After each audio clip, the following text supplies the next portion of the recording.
Bonjour tout le monde, bienvenue à notre entrevue ce matin. Je suis Catherine Lorrain, courtier immobilier résidentiel avec le groupe Sutton Synergie. Aujourd'hui, mon invitée, c'est Pascale Rousseau. Elle est inspecteur en bâtiment. Donc, je vais la laisser un petit peu s'introduire puis parler d'elle pour qu'on puisse apprendre un petit peu à la connaître. Donc, je te laisse aller, Pascale. Bonjour tout le monde. Comme mademoiselle vient de le dire, je suis inspectrice en bâtiment et ça depuis les 5 dernières années. Auparavant, j'étais technicienne en dessin de bâtiment. J'ai travaillé longtemps en arpentage aussi. Pour moi, le devenir travailleur autonome aussi, c'était juste une question de temps avant que je le devienne. Donc, je pense que j'ai toujours eu ça dans l'âme, en fait, d'être entrepreneur. Comme je faisais la gestion, je me suis dit que je pourrais probablement me gérer moi-même aussi éventuellement. J'ai toujours été en bâtiment d'une façon ou d'une autre depuis les 17 dernières années. J'ai l'air jeune dans même, mais Ça fait un petit bout quand même. ça fait un petit bout que je suis en bâtiment en général. Okay. Voilà. Fait que maintenant, ça fait 5 ans que je suis inspectrice en bâtiment. Je suis une passionnée de mon domaine.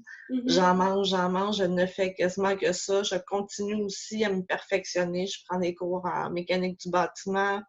J'ai gardé aussi le volet dessin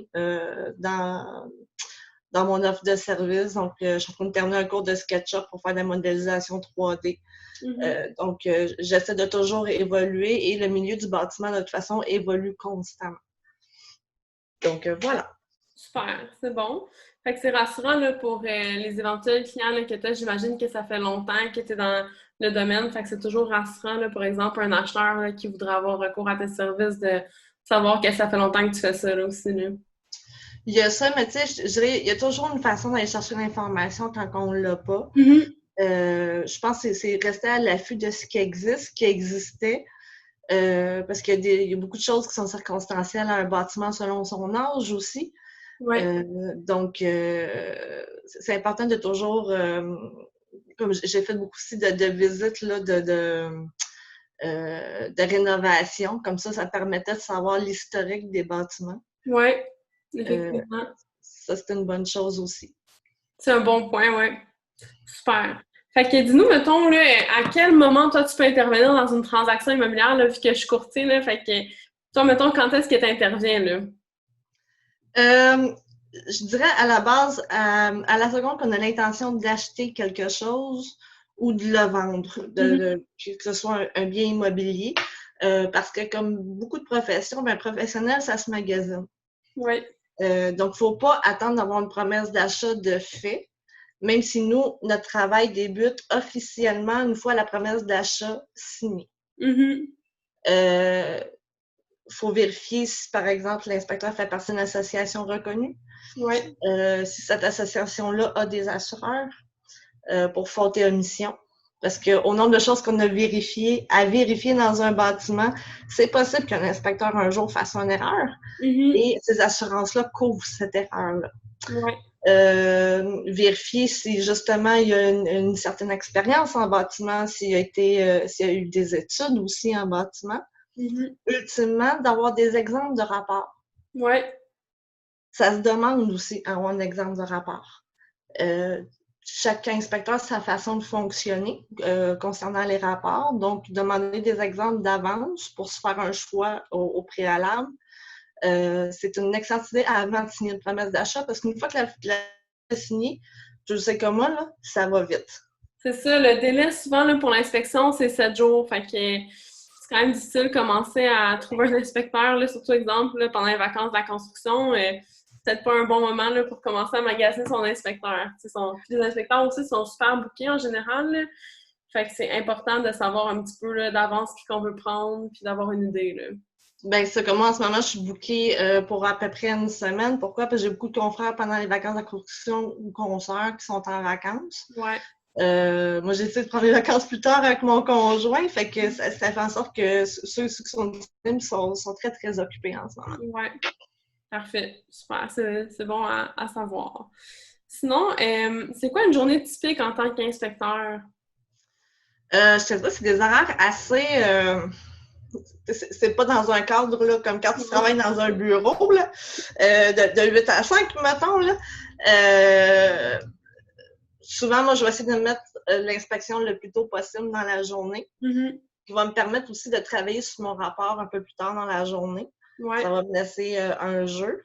Fait que moi, je fais ma routine du matin, entraînement, tout ça. 9h, le bureau, j'ouvre le téléphone, j'ouvre le bureau. Si je peux essayer de me lever tôt, je vais même essayer parce que c'est le temps que j'ai pas de téléphone, je peux avancer mes rapports encore plus. OK. Ça dépend aussi du type de bâtiment parce que ça peut aller d'une inspection de 1 heure à 3 heures ou plus selon le bâtiment. C'est ça, un condo puis un quadruplex, c'est pas tout à fait le même temps. Là. Ben, c'est ça. Un condo à 4,5, moi, c'est 1 heure maximum. Mais si par contre, on fait un duplex, ben, ça risque de me prendre 3 heures. Ouais, c'est normal. Parce qu'il y a bien plus de choses à vérifier aussi dans le duplex que dans le condo. Là. Oui, puis le rapport est aussi conséquent. Ça ne sera pas le même rapport s'il y a une salle de bain ou s'il y en a 3. Ouais, c'est tout à fait logique, ça fait du sens. Parfait. Puis, qu'est-ce que tu aimes le plus de ton rôle en tant qu'inspecteur? Moi, c'est le contact avec la clientèle. C'est de les éduquer sur l'immobilier, sur les bâtiments en soi. De les faire comprendre qu'un bâtiment, c'est un peu comme un corps humain. Donc, ça doit s'entretenir. Un peu comme nous, si on ne s'entretient pas, on risque d'avoir des problèmes dans l'avenir, mais un bâtiment, c'est un peu la même chose, juste à plus long terme. Ouais. Donc, il y a beaucoup d'éducation là-dedans. Puis il y a aussi le fait que nous, les inspecteurs, en gros, on est le médecin généraliste du bâtiment. Donc, c'est un peu comme aller voir son médecin de famille. On va donner tous les conseils et voir même plus. Et l'entretien, les choses à faire. S'il y a des expertises, on va les recommander. C'est un peu comme si tu tournes, mettons, l'hiver, ça glace, puis tu as le poignet bleu. Ton médecin de famille, s'il ne peut pas voir à quel point c'est grave, ben, il va dire, ben, gars, on va aller voir vers le radiologiste. Un spécialiste, ouais. Voir si tu as quelque chose de cassé. Ben, l'inspecteur en bâtiment, c'est le même principe. C'est ça, moi, c'est pas nécessairement, on va référer à des spécialistes comme exemple de structure ou quoi que ce soit. Là. Ça peut être un électricien, ça peut être un plombier, ça peut être un charpentier, tout dépendant le niveau du problème. Oui, parfait. Ça fait du sens aussi, effectivement. Puis c'est sûr que souvent les acheteurs là, sont toujours un petit peu surpris à l'inspection. Tu sais, des fois, les gens ne s'attendent pas nécessairement à ce qu'il y ait quelque chose. Surtout, exemple, sur les constructions plus récentes, finalement, il y a toujours quelque chose. Là, fait que c'est vraiment... Je trouve toujours quelque chose, tout le temps. Ça peut être très, très mineur, mais je trouve toujours quelque chose. Puis il y a aussi que les acheteurs sont très émotifs pour l'achat du bâtiment. Nous, on est là pour justement un peu casser ça. On pète la ballonne un peu. Ouais. C'est un peu notre travail aussi, dans le sens où il faut vraiment montrer tous les détails qui ne fonctionnent pas. Donc, et à partir de là, et le rapport, ben, c'est de se faire une idée, est-ce que c'est fait pour moi, ce bâtiment-là, ou non? Est-ce que mon budget peut me le permettre ou pas? Oui, effectivement. C'est sûr, il va toujours avoir quelque chose rendu là, c'est un petit peu personnel à chacun, voir combien d'argent qu'il prévoyait mettre, si ça correspond un peu à ce qui était dans l'attente. Aussi, moi, c'est sûr que mes acheteurs, habituellement, je les avertis là, quasiment dès le début, là, préparez-vous à l'inspection, c'est sûr qu'il va y avoir quelque chose. Le rapport est toujours un petit peu lourd, mais c'est ça. C'est ça quand on achète une propriété. Là, il faut s'attendre à ça. Oui, puis tu sais, il faut voir aussi le rapport comme une to-do list. Là. Oui. Ça ne veut pas dire que tout ce qu'on recommande, c'est à faire dans la même année. Là. Non, c'est ça. C'est pas ça. Il faut en faire un petit peu à tous les ans, justement pour éviter les problèmes à long terme. Ouais. Mais tu sais, un petit peu à tous les ans, on y va par ordre de priorité, puis c'est une checklist. Là. OK, ça a été fait, ça a été fait, on passe au prochain. Effectivement, c'est bon de le voir comme ça parce que sinon, si l'acheteur pense qu'il faut tout faire ça au jour 1, c'est sûr qu'il va penser que c'est bien trop cher là, pour le jour 1. Là. Fait que c'est bon à préciser. Sinon, pourquoi c'est important de faire inspecter une propriété? Justement, pour savoir quoi s'en tenir avec ton achat. Comme en ce moment, on a, comme à Montréal, par exemple, souvent des offres multiples. Il y a beaucoup d'achats qui se font sans inspection. Donc, les gens se ramassent avec un bâtiment entre les mains, puis souvent, ils n'ont pas de connaissances en bâtiment non plus. Donc, il ne voit pas nécessairement les problèmes qui sont reliés. Puis, comme je disais, ben, tu sais, il faut voir un peu un bâtiment comme un corps humain. Donc, il n'y en a pas un qui est pareil à un autre au bout de la ligne. Donc, on ne peut pas dire, OK, j'avais une maison avant, j'avais ces problèmes-là, fait que je vais être capable de gérer l'autre sans faire une inspection. C'est deux bâtiments carrément différents. Fait que souvent, on va éviter là, quelques milliers de dollars en réparation quand il y a une inspection qui a été faite versus qu'il n'y en a pas qui a été fait. C'est ça, tu sais, effectivement, tu as raison, c'est bien la mode ce temps-ci de faire des promesses d'achat qui sont pas conditionnées à une inspection, surtout en offre multiple. Moi, honnêtement, c'est pas quelque chose que je conseille non plus, parce que, tu sais, au bout de la ligne, tu sais vraiment pas qu'est-ce que t'achètes. Fait que, tu sais, c'est bien beau gagner à l'offre multiple, mais tu sais, si t'as pour 50, 60, 75 000 de travaux à faire, ben là, en plus, t'as payé comme en surenchère. Puis, ben, là, tu as des travaux à faire en plus, fait que, tu sais, c'est peut-être pas super gagnant. Je dirais que chaque bâtiment a son acheteur, sauf que c'est pas, il n'y a pas un acheteur qui est pareil non plus comme le bâtiment. Fait que la sensibilité à un certain budget n'est pas la même d'une personne à un autre. Non, vraiment pas. Un investisseur qui achète 3-4 bâtiments par année versus un propriétaire occupant, c'est pas la même chose. Non, pas du tout, effectivement. Là, chaque acheteur est un petit peu différent. Même tout au long du processus, il y a du monde plus ou moins stressé. Fait que, tu sais, c'est vraiment variable. C'est le fun aussi quand l'inspecteur, justement, dit les vraies choses. Puis, tu sais, dans le fond, on sait à quoi s'attendre. Il ne faut pas être trop alarmiste non plus, mais tu sais, il faut dire les vraies affaires. Exact. Fait que je suis d'accord avec ça. Super. Sinon, est-ce qu'il y a des éléments que l'inspecteur ne regarde pas en inspection, comme des exclusions? En fait, c'est tout ce qui n'est pas visible. Parce que si on prend la définition du vice caché, c'est un élément qui n'est pas visible ni par l'acheteur, ni par ni par le vendeur non plus. Donc, pas plus par l'inspecteur. Non, c'est ça, on n'ouvre pas les murs. Là. Voilà. Donc, nous, notre travail, c'est de repérer les vices apparents. Ceci étant dit, on est supposé quadriller la maison complète en photo. Donc, s'il y a un élément qu'on aurait dû voir ou un élément qui aurait été caché, c'est dans le temps qu'on va le voir et on va pouvoir contre-vérifier avec les photos, par exemple. Tu sais, exemple, des fois, on ne peut pas dire l'isolation qu'il y a eu dans les murs. Pourquoi? Parce que les murs sont fermés, tout simplement. Si on prend, mettons, un duplex classique à Montréal, c'est des toits plats. Les toits plats, on n'a souvent pas accès à l'entretoit parce qu'il n'y a tout simplement pas de trappe. Ça, c'est toutes des choses qu'on ne voit pas. Mais on doit le mentionner, qu'on ne peut pas le voir au rapport. C'est ça, tu mets un disclaimer dans ton rapport par rapport à ça, puis comme ça, tu sais, la personne, elle peut toujours faire venir, exemple, un spécialiste plus tard ou quoi que ce soit si elle est inquiète là, par rapport à...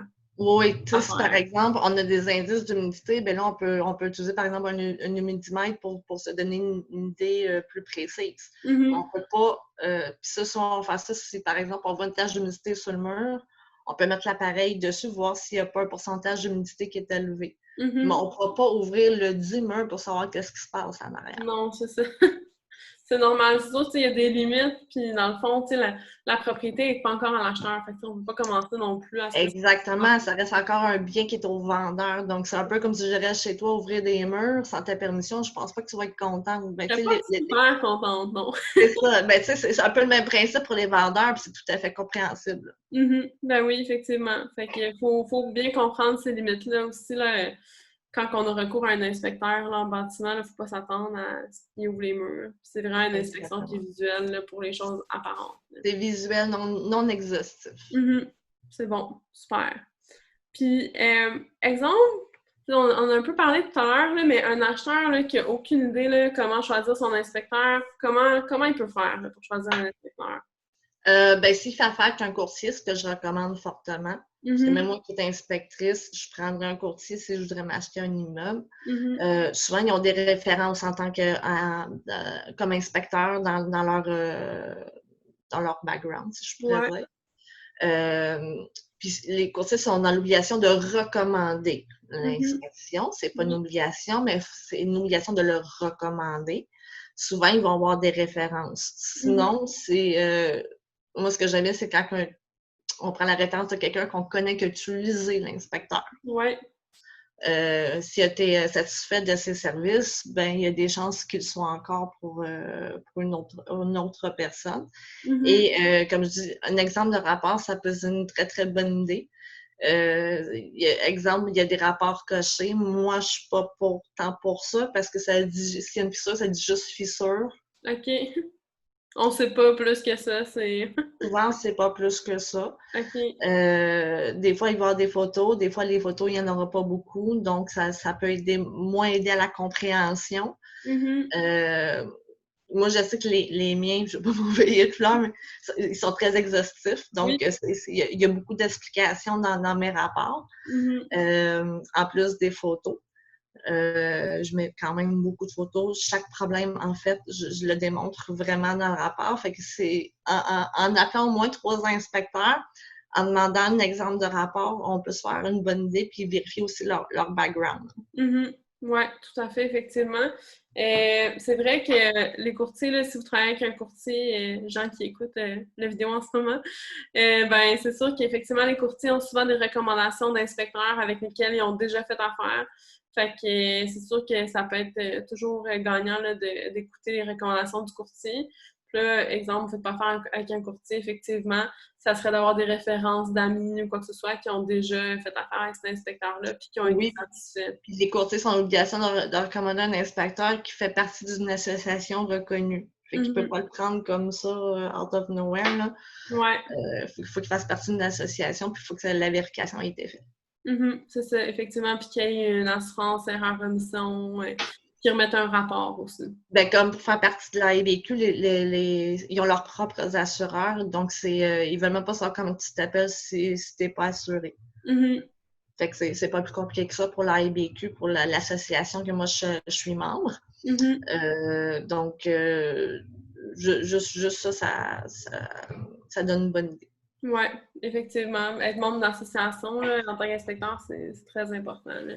Puis ça rassure aussi l'acheteur qu'il y a quelque chose encore de l'inspecteur, que c'est pas lui, il y a un matin qui se lève et que ça lui tente de faire ça de même. Là. Non, c'est ça. Puis, de toute façon, le métier de l'inspection est en train d'être légiféré de plus en plus. Ouais. Parce qu'effectivement, que légalement, encore aujourd'hui, le voisin d'à côté pourrait devenir inspecteur demain matin s'il le voudrait. C'est ça. Éventuellement, je crois que c'est d'ici 1 an, si ma mémoire ne me fait pas défaut, on va être régi par la RBQ. OK. Donc, ne deviendra pas inspecteur qui veut. C'est vrai que ça va faire du bien qu'il y ait un peu de ménage là, qui soit fait là-dedans, puis ça soit plus clair un peu les lignes directrices là, pour qui peut devenir inspecteur, qui peut pas devenir. Là. Un peu comme pour les courtiers, c'est pas n'importe qui peut devenir courtier. Fait que c'est toujours rassurant de savoir que la personne avec qui on fait affaire, le professionnel, ben il est encadré. Là. Exactement. Super. Puis, sinon, c'est quoi les frais à peu près pour une inspection en moyenne?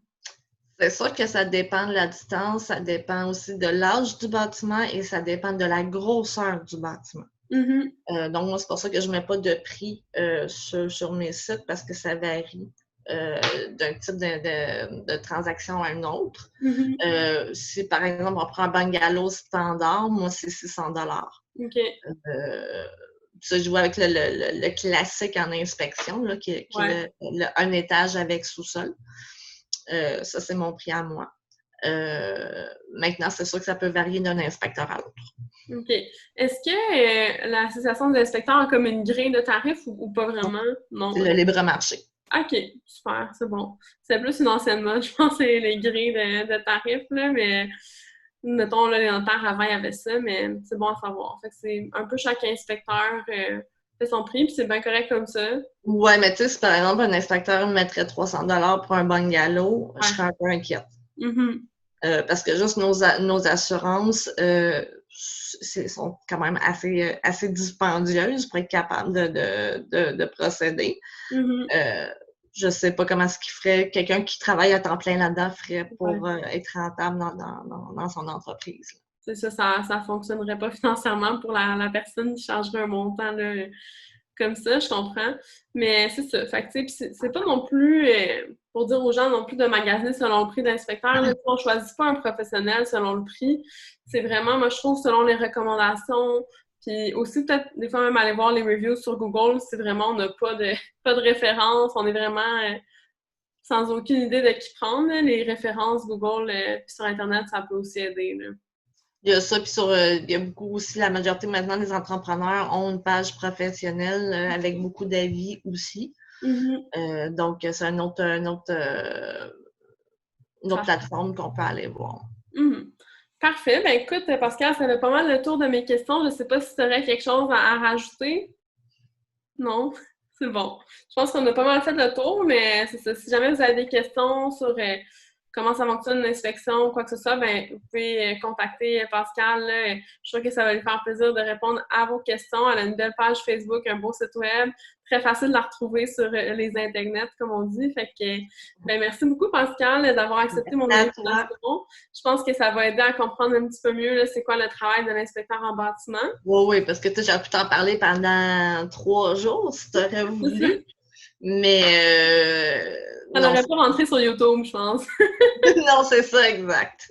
Parfait. Super. Ben, c'est super apprécié. Merci beaucoup encore d'avoir accepté mon invitation. Merci à toi, madame. Et au plaisir. Merci tout le monde. Merci.